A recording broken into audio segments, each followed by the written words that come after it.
오늘 우리에게 주신 하나님의 말씀은 에베소서 5장 21절에서 33절까지의 말씀입니다. 에베소서 5장 21절에서 33절까지의 말씀 한 절씩 교독합니다. 그리스도를 경외함으로 피차 복종하라. 아내들이여 자기 남편에게 복종하기를 주께 하듯 하라. 이는 남편이 아내의 머리됨이 그리스도께서 교회의 머리됨과 같음이니 그가 바로 몸의 구주시니라. 그러므로 교회가 그리스도에게 하듯 아내들도 범사에 자기 남편에게 복종할지니라. 남편들은 아내 사랑하기를 그리스도께서 교회를 사랑하시고 그 교회를 위하여 자신을 주심같이 하라. 이는 곧 물로 씻어 말씀으로 깨끗하게 하사 거룩하게 하시고 자기 앞에 영광스러운 교회로 세우사 티나 주름 잡힌 것이나 이런 것들이 없이 거룩하고 흠이 없게 하려 하심이라. 이와 같이 남편들도 자기 아내 사랑하기를 자기 자신과 같이 할지니 자기 아내를 사랑하는 자는 자기를 사랑하는 것이라. 누구든지 언제나 자기 육체를 미워하지 않고 오직 양육하여 보호하기를 그리스도께서 교회에게 함과 같이 하나니 우리는 그 몸의 지체임이라. 그러므로 사람이 부모를 떠나 그의 아내와 합하여 그 둘이 한 육체가 될지니 이 비밀이 크도다. 나는 그리스도와 교회에 대하여 말하노라. 우리 함께 봉독합니다. 그러나 너희도 각각 자기의 아내 사랑하기를 자신같이 하고 아내도 자기 남편을 존경하라. 아멘. 우리는 어제 성령 충만한 삶을 살아가면서 우리를 이 땅 가운데서 아직도 남겨주신 그 이유, 왜 우리가 술 취하지 말고 방탕한 삶이 아니라 성령 충만해야 될 그 이유가 두 가지의 사명과 관련되어 있다라고 말씀드렸습니다. 그 첫 번째가 어떤 사명이었습니까? 민족 복음화와 세계 선교, 즉 영혼의 열매와 관련된 사명이었습니다. 두 번째 사명은 무엇이었습니까? 우리가 하나님을 닮아가야 된다라는 성화적, 즉 성령의 열매를 맺어가야 되는 내적인 열매였습니다. 또한 그러한 삶을 살아가면서 매일 날마다 우리가 확인해야 되고 우리가 드려야 되는 것들이 무엇이라 그랬죠? 찬양과 감사였습니다.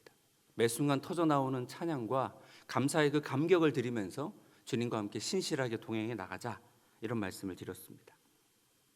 어제 시간 관계상 말씀을 드리지 못했던 한 책 이야기가 있어서 먼저 그 부분을 말씀드리고 오늘 본문으로 들어가기를 원합니다. 내 마음 그리스도의 집이라는 얇은 책자가 하나 있습니다. 그림과 함께 아주 이렇게 짧게 아이들도 읽기 쉬운 책입니다. 책의 내용을 간략하게 소개하자면 그리스도께서 우리 마음에 들어오셔서 우리 마음의 집이 점차 주님의 집으로 바뀌어가는 내용입니다.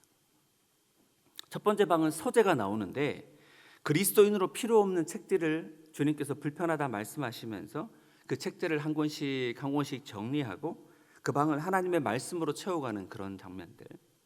또 식욕과 욕구의 주방으로 가서 네가 주식으로 먹는 돈과 학위와 주식 등 그런 세상의 음식만을 먹지 말고 내가 먹고 싶은 것만 먹는 삶이 아니라 이제는 말씀을 먹고 하나님의 뜻을 행하는 그런 삶을 살아가기를.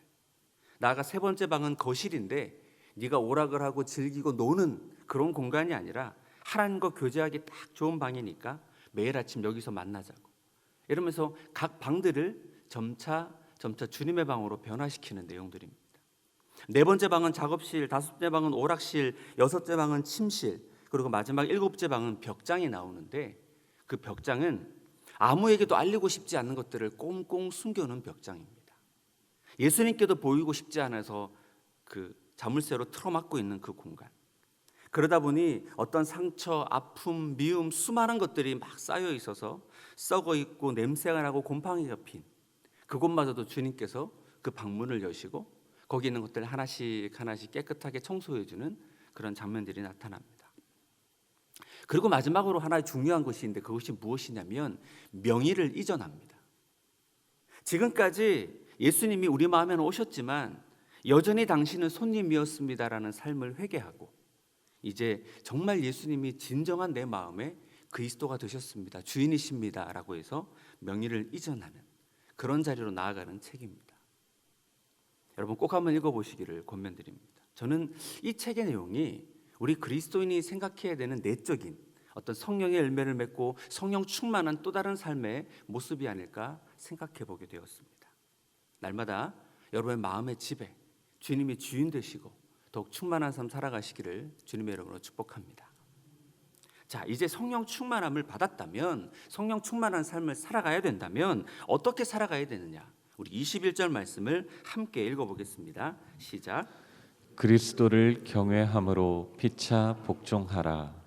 성령 충만한 사람은 다른 말로 그리스도를 경외하는 사람이라고 합니다. 여기서 경외라는 단어를 원문으로 찾아보니까 두려움 이렇게 되어 있습니다. 여러분, 성령 충만한 사람은 하나님을 가벼이 여기지 않습니다. 하나님을 함부로 대하거나 함부로 취급하지 않습니다. 나와 이 자리에 함께 계시는 그 하나님의 거룩하심에 압도되어 그 하나님을 경외하게 되어 있습니다. 여러분, 이사야가 하나님을 만났을 때 어떻게 했습니까? 그 성전의 사람을 만났을 때 화로다, 망하게 되었다는 그 탄식이 나오는 그런 자리, 그런 그리스도를 경외함이 성령 충만한 자의 또 다른 모습이다라고 말씀합니다. 자, 이것이 내적인 어떤 태도, 경외가 내적인 부분이라면 외적으로 드러나야 되는 건 무엇이냐면 그리스도를 경외함으로 뭐 하라고요? 피차 복종하라. 그렇습니다. 모든 관계의 자리마다 피차 복종하는 삶이 바로 내적으로 그리스도를 경외하는 자들이 외적으로 드러내고 표현해야 되는 삶의 모습이다라는 것입니다. 그렇다면 제일 먼저 누구와 피차 복종하라고 오늘 말씀은 우리에게 도전하는 것일까요? 그것은 바로 아내와 남편이 피차 복종해야 되는 관계임을 말씀해 주고 있습니다. 성령 충만한 사람이라면, 그리스도를 경외하는 사람이라면 주장하고 힘겨루게 하면서 내가 그 가정에서 이기는 주도권을 잡는 그런 관계가 아니라 피차 복종하는 관계가 성령 충만한 사람의 모습이고 동시에 그리스도를 경외하는 자의 모습이다라는 겁니다. 왜 이런 말씀을 할까요? 왜 제일 먼저 가정에 대한, 왜 제일 먼저 부부에 관련된 말씀을 하시는 것일까요? 그 이유는 바로 하나님이 아담과 하와를 만드시고 제일 먼저 만들어주신 공간이 무엇입니까? 가정이기 때문에 그렇습니다. 부부의 관계이기 때문에 그렇습니다. 가정을 만드신 분, 그분이 하나님이시기 때문에 그렇습니다. 여러분, 천국에는 가정이 있을까요? 지금처럼 어떤 우리의 이런 가정이 천국에서도 계속 이어지고 될까요? 그렇지는 않다고 생각되어지죠. 그런데 없는 듯 보이지만 천국에는 크게 보면 한 가정임을 알게 됩니다. 하나님을 우리가 뭐로 부르면서요? 아버지라 부르면서 예수 그리스도 피로 연결된 한 형제 자매니까, 그렇죠? 큰 가정. 그래서 어떤 분들은 이렇게까지 얘기합니다. 천국에 있는 그 가정을 이 땅에 하나님이 심어두셨다. 그래서 이 땅의 가정이 뭐 되길 원하신다고요? 천국 되길 원하시려고 그 훈련 받으라고 가정을 세워두셨다라고까지 이야기합니다. 저는 이 부분을 좀 과격하게 적용해 보려고 합니다. 여러분, 천국이라는 가정을 이 땅에 만드신 목적은 바로 이 가정을 통해 천국에서의 삶을 미리 경험하고 미리 맛보며 미리 훈련하며 살아가라, 이런 뜻이 담겨 있다는 내용입니다. 오늘 본문 또 그와 같은 맥락으로 설명하고 있습니다. 우리 31절과 32절 말씀 읽어보겠습니다. 시작. 그러므로 사람이 부모를 떠나 그의 아내와 합하여 그 둘이 한 육체가 될지니 이 비밀이 크도다. 나는 그리스도와 교회에 대하여 말하노라. 자, 지금 남녀 이 부부 관계를 누구와 누구로 지금 풀고 계십니까? 그리스도와 교회랍니다. 남편과 아내가 있듯이 그리스도께서 예수님이 우리의 남편 되시고 우리가 그리스도의 신부가 된다, 교회가 신부가 된다라는 겁니다. 그래서 예수님과 함께 부부 생활로 살아가는 삶의 모습이 어디라고요? 천국이라는 겁니다. 그렇듯 주님과 함께 살아가는 그 연습과 훈련을 지금 남편과 아내의 관계를 통하여서 해보라는 겁니다. 여러분, 표정이 점점 어두워지고 계십니다. 여러분, 천국에서의 삶을 연습하고 훈련하며 미리 맛보는 것이 가정이라는 것을 오늘 말씀은 우리에게 분명하게 도전해주고 있습니다. 여러분, 남인데 가족이 되는 두 가지가 뭐가 있습니까? 생판 남이었습니다. 그런데 갑자기 가족이 되는 합법적인 제도가 두 가지가 있습니다. 첫 번째는 결혼입니다. 두 번째는요, 입양입니다. 그 두 가지의 이미지를 다 섞어서 천국의 삶은 이런 것이야 라고 말씀하는 거죠. 그래서 우리가 가족으로 부부로 살아가는 그 삶의 현장을 천국에서 이렇게 누릴 텐데 미리 맛보고 미리 경험하는 공간이 되기를 바라시는 그런 의도로 가정을 만들었지만 죄인된 우리가 그 가정됨을 지켜내지 못하고 있는 것뿐입니다. 여러분, 우리 보통 결혼하다 보면 어떻게 살아갑니까? 내 필요, 내 만족, 내 행복을 위해 살아가지 않습니까? 제가 결혼했더니 어떤 분이 또 이런 얘기를 하더라고요. 초반에 주도권을 잡아라. 네, 그분도 신앙인이었습니다.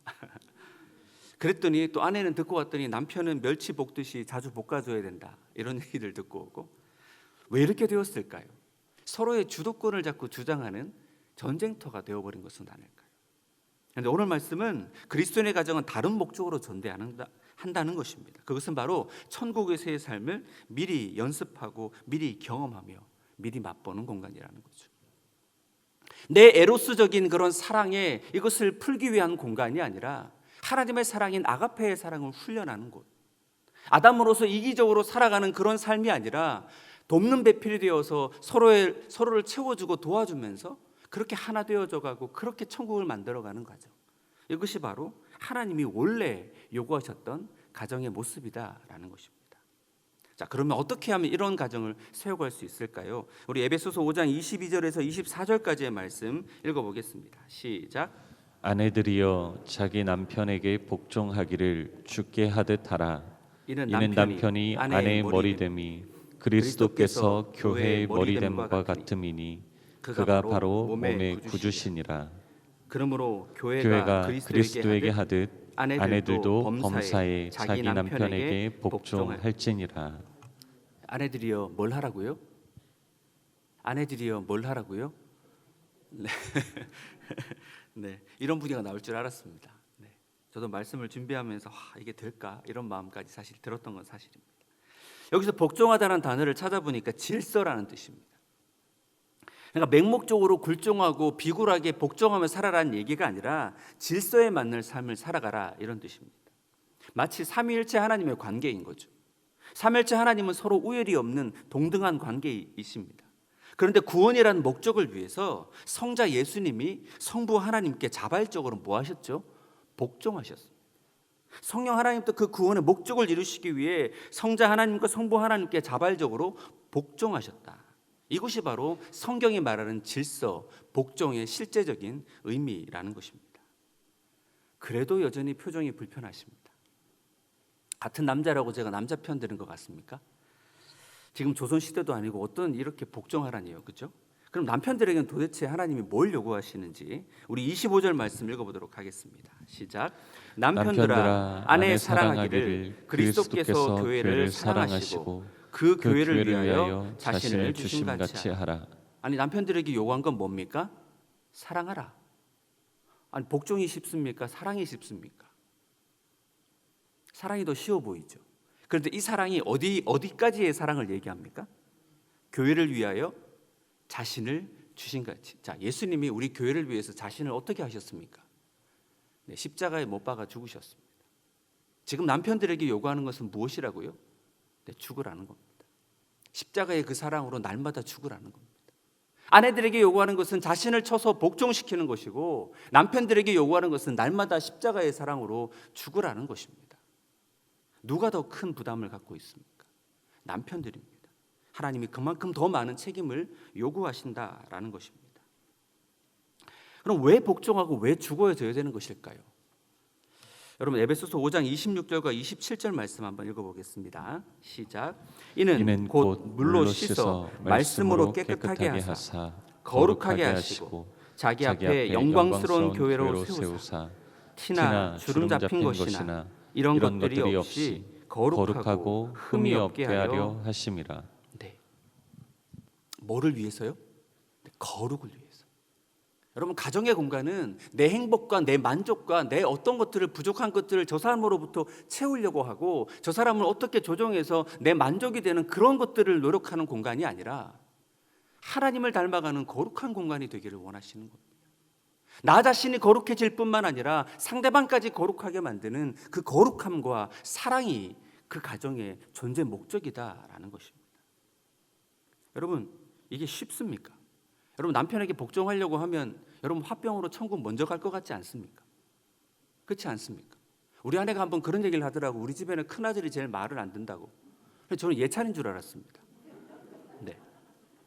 여러분 정말 복종하기 힘든 그런 남편에게 복종한다는 거 하다 보면 내 힘으로 된다는 것을 깨달을까요? 아닙니다. 하나님이 도와주시지 않으면 안 된다는 것을 깨닫는 겁니다. 그러면서 그의 마음이 점점 자신을 펴서 복종함으로 하나님을 닮아가는 것이죠. 하나님이 이렇게 오래 참으셨구나. 하나님이 이렇게까지 낮아지시고 이렇게까지 우리를 사랑해 주셨구나. 이 마음을 알고 이 마음을 깨달아가는 거죠. 여러분 남편들 아내를 위해서 여러분 그냥 참 할 말 많지만 여러분 날마다 죽기 쉽습니까? 아니지 않습니까? 그런데 그렇게 죽어지는 자리, 참아지는 자리, 그런 자리로 나아가면 나아갈수록 우리를 위해 죽으신 예수 그리스도가 더 깊이, 더 분명히 깨달아지게 되는 겁니다. 그렇게 우리는 날마다 자신을 쳐서 복종하고 날마다 죽어짐으로 그렇게 거룩함의 자리, 사랑의 자리로 나아갈 수 있다라는 겁니다. 물론 이상적인 이야기인 걸 저도 잘 알고 있습니다. 하지만 정답은 알고 있어야 되지 않겠습니까? 하나님께서 우리를 자녀 삼으시고 거룩하게 만드시듯, 예수님께서 우리를 신부로 삼으시고 거룩하게 만드시듯, 성령님께서 우리 속에 들어오셔서 성령의 열매를 맺어가며 거룩하게 만들어 가시듯, 부부도 자신을 거룩하게 할 뿐만 아니라 서로를 거룩하게 만들어 가야 된다. 이것을 훈련하고 연습하고 체험하는 공간이 바로 가정이다라는 것입니다. 우리 21절 말씀 다시 한번 읽어보겠습니다. 시작. 그리스도를 경외함으로 피차 복종하라. 여러분 하나님을 경외하십니까? 하나님을 건강하게 두려워하십니까? 이 일에 대한 모든 책임을 물으시는 하나님 앞에 서게 될 텐데 하나님을 경외하십니까? 그렇다면 피차 복종하라 말씀하고 계십니다. 그럼 끝까지 무조건 죽어지고 복종해야 된다는 것입니까? 아닙니다. 적어도 두 가지를 분별할 수 있는 그 키를 주셨습니다. 그 첫 번째가 바로 26절과 27절의 말씀처럼 거룩함에 도움이 되지 않는다면 거절해도 괜찮습니다. 하지만 이것이 하나님의 거룩함을 드러내는 거라면 우리는 최선을 다해 복종하고 죽어져야 됩니다. 또 두 번째 기준은 사랑입니다. 서로를 자기처럼 사랑하는 것이라면 복종하고 죽어야 합니다. 하지만 이 한 몸을 해치고 서로를 해치는 것이라면 거절해도 된다라는 것입니다. 왜요? 가정은 하나됨을, 한 몸됨을 연습하고 훈련하는 그 과정이기 때문에 그렇습니다. 제가 에베소서 4장을 넘어가면서부터 설교하는데 굉장한 내적인 갈등이 시작되었습니다. 왜 그랬을까요? 저만 불편했습니까? 저는 제가 살아내지 못하는 삶에 대해서 여러분과 도전해야 되는 것이 저한테는 너무 큰 부담이었습니다. 제 삶이 마치 뒷받침되지 않으니까 제가 이렇게 전해도 되는 거 맞나? 나도 하지 못하는 것을 전하는 것은 몽학성생이라 그랬는데 내가 그런 역할을 하고 있지는 않나? 오늘 설교도 정말 그렇습니다. 자신 있게 우리 가정을 보라 제가 말씀 못 드리겠습니다. 근데 저도 아내를 위해서 죽어지는 것이 참 힘들고 지금도 참 여러 문제들 속에 스트러글하며 살아가고 있습니다. 하지만 오늘이라는 시간을 주신 이유는 오늘 또 새롭게 시작해보라는 주님의 뜻이 아닐까요? 오늘 또 우리를 포기하지 않으시고 하나님을 닮아가는 그 거룩한 성화에 저와 여러분을 포함시킬 뿐만 아니라 우리의 가정까지 포함시켜서 그렇게 하나님이 함께해 주실 거라고 말씀하시는 그 주님 바라보고 우리 다시 시작해야 되지 않을까요? 오늘도 성령 충만이라는 새로운 엔진과 새로운 동력으로 우리에게 그리스도의 사랑을 부어주실 것이기에 우리가 또 한 번 그 자리로 나아가야 되는 것은 아닐까요? 아내들이여 자신을 쳐서 복종하시기를 소망합니다. 남편들이여 날마다 그리스도의 사랑으로 죽으시기를 소망합니다. 그래서 천국의 모형으로 주신 우리의 가정을 피차 복종함과 죽어짐으로 더욱 거룩하게 더욱 사랑으로 하나로 빚어져 가시는 저 여러분 되기를 주님의 이름으로 축복합니다.